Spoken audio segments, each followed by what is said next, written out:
In today's social media world, success looks easy. You can put yourself out there and look like you're super successful. But we all know it takes work, it takes strategy, it takes gratitude, it takes a team, it takes partners. And my guest today is famous for saying it took 17 years to become an overnight success. And I think we're going to learn a lot from what he went through in his journey to where he is today and how he touches so many lives. This is Adam Kipnes, host of the Entrepreneurs MBA podcast. I appreciate y'all being with us today. As always, we're brought to you on C-Suite Radio by powertexting.com. Thanks to both of them for what they do for the show. And without further ado, my guest today, he's a author, he's a speaker, he's a coach, he's a business owner, a multiple business owner, he's a marketer. He is one of the best guys in terms of giving you everything you need and asking nothing in return, but everything comes his way. David Meltzer. David, thanks for joining today and being on. Thanks, Adam. It's really a pleasure to be here. And I love that you started with, overnight success. Most overnight successes I've met are 17 years in the making. And what I mean by that is that I'm here to help empower other people to get what they want, to shop for what they want, to live in two currencies. One, the money currency of the energy or object of money is an energy that put into the flow to shop for what you want. If you shop for what you want, you'll be happy. If you shop for the wrong things, you won't be happy. But I also am here in that 17 years to teach what the think, say, do, believe in the unconscious competencies of the personality traits, characteristics, obsessions, and addictions that you have. In other words, taking what you think, say, do, and believe and those unconscious competencies and creating habits, enjoying every day the consistent, persistent pursuit of your potential. That's the key. And why do I say 17 years? Because what I found through my own successes and other great entrepreneurs and athletes and business people that I've met, that they have these periods of acceleration and growth that cause most people to quit. We like to be the same.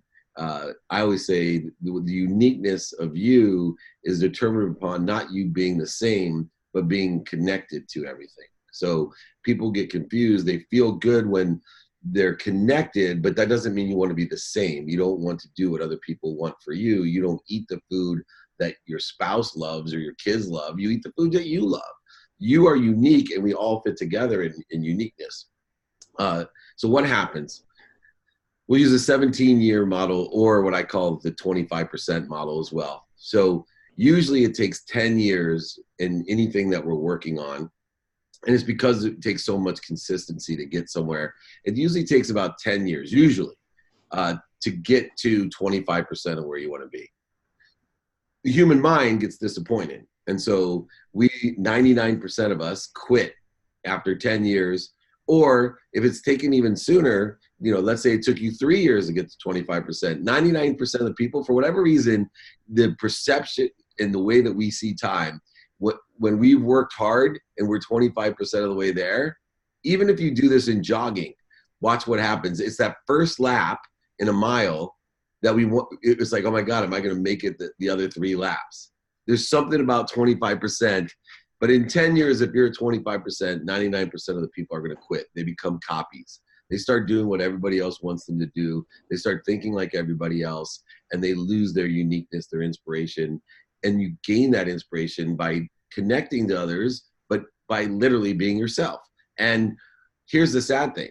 5 years later, at 15 years, that person is now 50%. So it only took him half as much time to get to the next 25%. But here's the sad thing. Out of the 1% that hung on, 99% of those now after 15 years quit.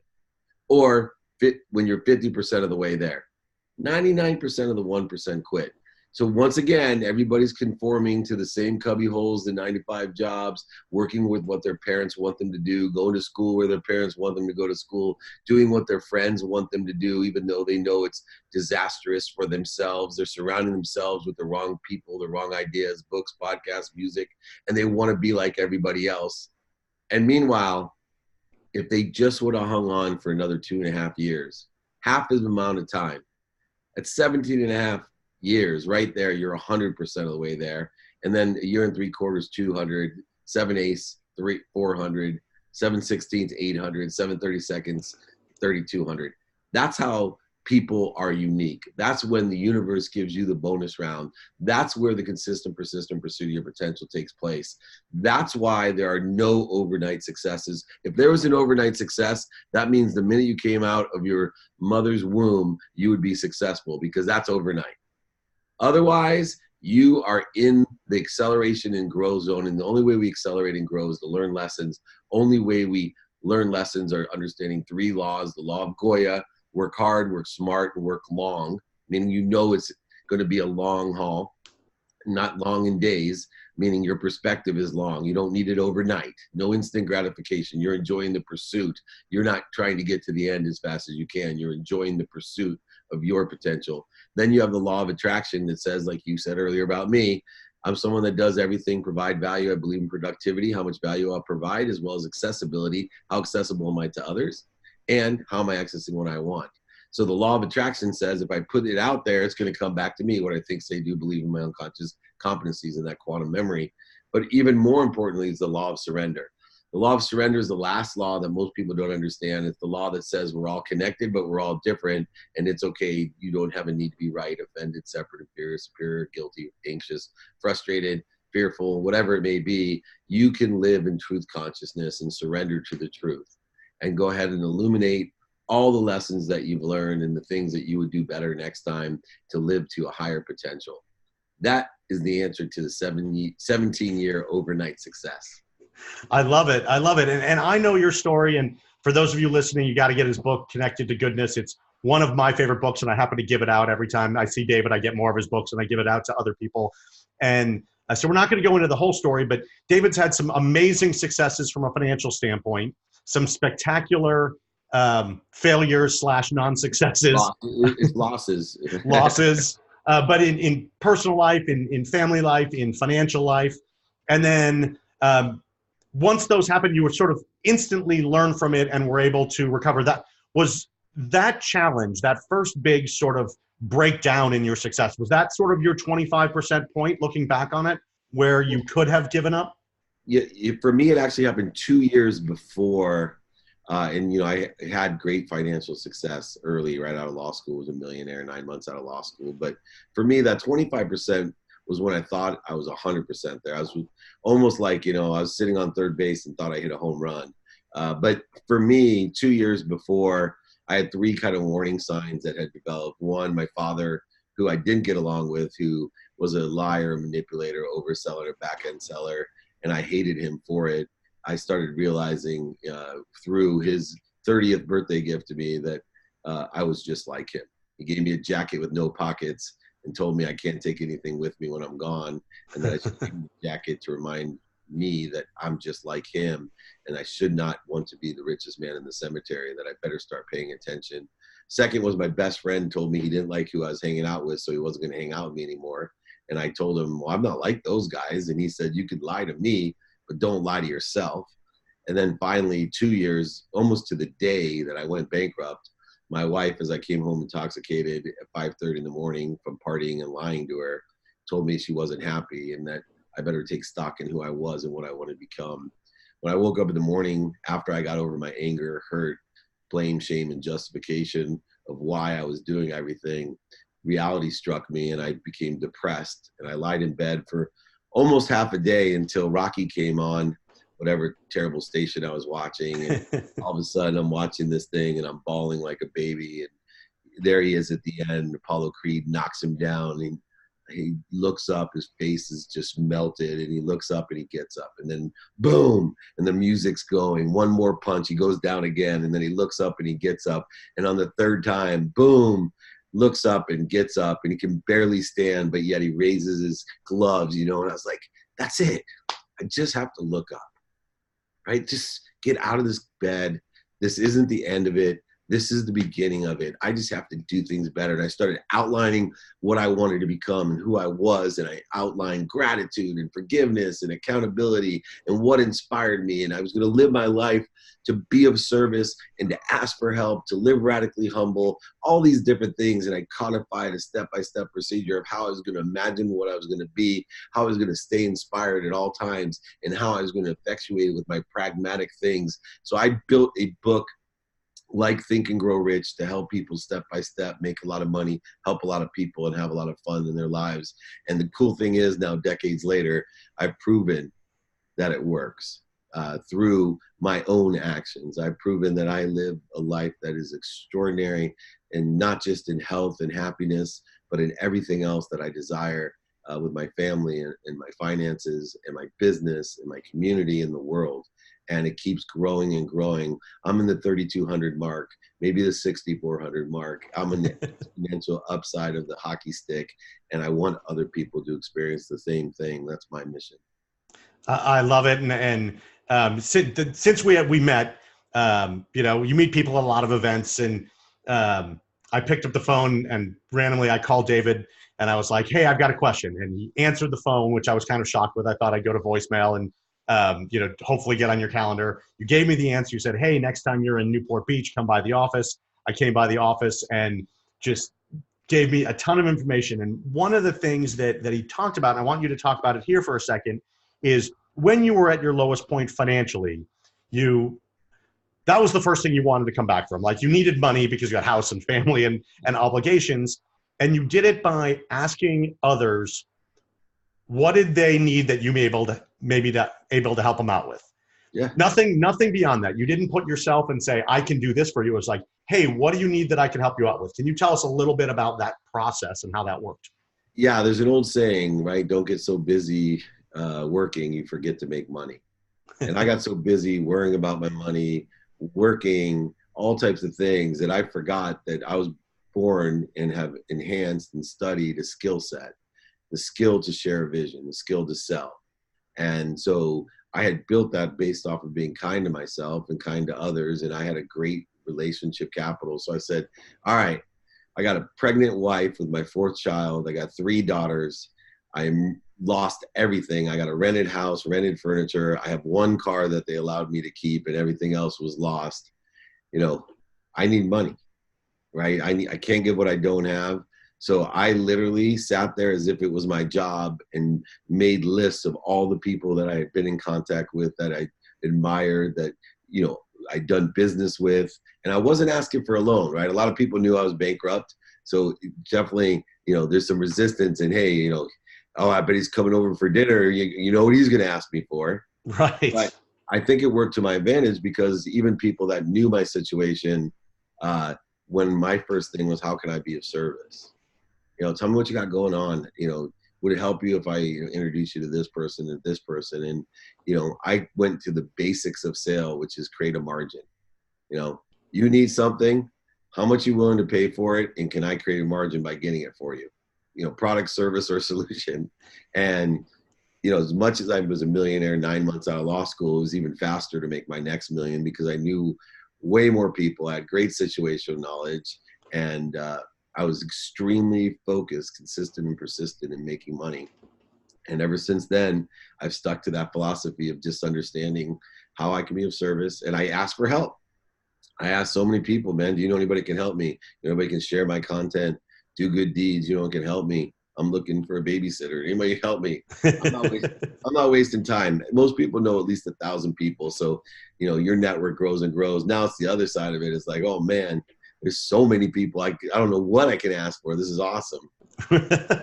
That's fantastic. And then, so you got financially healthy, you got spiritually healthy, you got family healthy, and you converted that into your sort of 100 for 20 rule, which is one of my favorite things. And I'm going through Dave's greatest hits here. I'm getting all the good stuff that he has and teeing them up one at a time. So tell us about the 120 rule and what that means and how people can live that life to the greatest success. Yeah, I feel like this is the home run derby, and I got my dad pitching to me. So that's awesome. So for me, what I realized is that the only way you're successful in life is if you provide more than you're asking for. It's a quantitative thing. And if you have the credibility, nobody will say no. If I told you that I'd like to give you a $100 bill in exchange for a 20, could you see any reason you wouldn't want to do it? Right? Credibility be the only reason to say no. But literally, I believe that not only do we have a responsibility when we're doing business with a product, solution, or service, that we hold ourselves to the quantitative value of providing, 5 times the value that we're asking for. But more importantly, too, to be able to articulate that, right? Buy my pen for $1 million. I'll give you $1 million loan. I'll put another $1 million in escrow in your mom's account. You'll have control of it. You can't, I'll give you, at 0 interest. I'll sell you that pen. If you can't sell at the end of the year for $2 million, then I'll go ahead and relieve you of your $1 million debt to me, plus execute and release the other $1 million in your pocket. Can you see any reason you won't want to do it? That's a 120 rule articulated. Now, beyond that is the energy of it. And I think this is where I believe in a quantum memory, a huge energetic field that we live in, a frequency or a vibration that we exist upon. And my frequency tells people I'm 100. I'm 100, and my frequency is like, man, I just want 20 back. I just want 20 back. I'm a net 80 guy, but literally I will every morning train my mind, body, and soul by envisioning my room full of $100 bills and me walking the streets of Calcutta, handing everybody hundreds and asking for 20 back. And I ask in my own mind's eye, do you know anyone can help me? I need $20. I'll be willing to give you $100 for it. Do you know anyone can help me? You know anyone can help me? What can I, right? All that. And I feel what it feels in my heart to what it feels like to give. And then I use that in everything I do. If my energy is not there, I exit the room, shift my energy back into that exercise, come back in, and everybody lights up. Adam, this isn't egotistical. I try to be humble, but I know one of the qualities I have, I light up a room. And that's because of the 120 rule. I love it. I love it. And with the few minutes left, there's a lot of people out there who may be just getting introduced to you, and you can follow him on social media. He has 3 to 5 minute snippets of amazing information every day on Instagram, LinkedIn, probably some other places as well. So definitely go out there and get the knowledge. But there's a lot of people out there who, right, they're not there. They don't know how to get 20 back for their 100. The fatal flaw of a lot of entrepreneurs is they give 100% of everything they have. And then the person walks away and says, thank you, that was great. But there's no money left in their pocket. How are you able to, and how do you teach other people to know you can give everything away and still receive something back, whether it's financial, whether it's spiritual, whether it's an introduction? It's a great place to kind of end on, because it's the key to everything, which is practice, right? I practice ending fear, right? I practice asking. I started by lowering the bar and practicing myself. And I said to myself, how can I ask people? I said, okay, in person. Okay, there's a whole pool of people during the day that I can ask in person that I'm going to come in contact with. 2, on the phone, whole bunch of people I call and text all day long that I can ask for help from, right? 3, email. People don't believe me, but I am dead serious. I get spam emails, and every single one of the spam emails that I get, I reply, would you be interested in my executive coaching program, my one-on-one coaching program, my business advisory program? Every single one. 1 out of 10 of my spam say yes. Really? Yeah. I know I've heard the story, and it still shocks me every time, although I have done that because I get a lot of people wanting to buy property and whatnot. Awesome. So, but even more importantly, the other nuance that I've learned is the last way to ask is by media, by marketing. So that's radio, print, TV. Notice I didn't mention social media, because I don't believe social media is anything. Meaning, for me, radio, print, TV, content is everything. Social media is only the ability to capture marketing, amplify the marketing, and perpetuate the marketing. And 3 different strategies need to be in place to ask, you know anyone that can help me, or how you can be of service. If you learn and practice just 1 a day, just start there. Today, somewhere in person, on the phone, via email or media and social media, just 1 person during the 24 hours that I'm here, I'm going to ask, do you know anyone that can help me with blank? And you write it out. This is my goal for today, to ask 1 person. Well, little do you know, by the end of the month, you've asked 30 people. Now, it's also become a habit, which means it's probably accelerating and growing, and you probably increased the number. But even if you were just disciplined and all you had was the courage to ask 1 person a day, your network on average will grow 30,000 people, because each of those people know 1,000 people. and you have 30,000 people when you say, do you know anyone that could help me, that you're drawing from? Simply by one a day. And ironically, out of that 30, you will probably do more business for what you're asking for or reach your objective than if you were working all day long, being so busy working, you forget to make money. Literally. That's awesome. That is, go ahead. If you want to keep rolling, I'll keep rolling. I was going to just say real quick, like I might do this exercise, but send out I do exercises and trainings in my office, which you've been at, but I'd love to see the effect of, what if I gave everybody an hour to ask as many people that if they would know anyone that could give you $1 to give to junior achievement. I wonder how much money we'd raise in an hour. If that's your only objective was to call, text, email, ask for 1 hour straight.